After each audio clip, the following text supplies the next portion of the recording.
If you're tuning into us, we're dealing with a cold front just off to the north. Strong moisture flow coming out of the Gulf of Mexico. Diurnal heating in between. You put them together, you get yourself some pretty intense thunderstorm activity.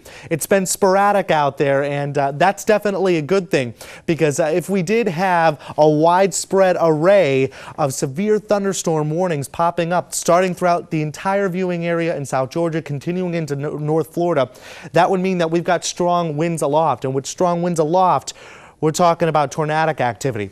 We don't have that. Not at all. What we do have is very weak winds above in the mid and upper levels of the atmosphere, going in a different direction than the surface.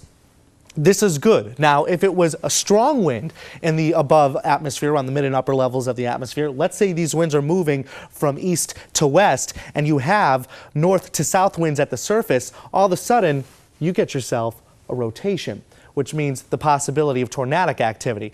We don't have that. What we have is very weak winds in the mid and upper levels of the atmosphere. So what's going to happen is that surface wind that's moving around 25, 30 miles per hour at the surface is just going to bust through that mid and upper level wind. So you don't have to worry about seeing that rotation. There's just not enough strength in that upper level wind to create any type of rotation in the mid and upper levels of the atmosphere, which could produce tornadic activity.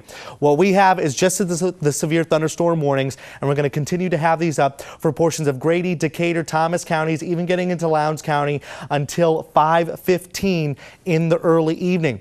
These have already produced frequent lightning, rain anywhere between 1/4 of an inch to 3/4 of an inch, hail anywhere between 1/4 of an inch to 3/4 of an inch have been recorded already, and damage reports are already continuing to come in.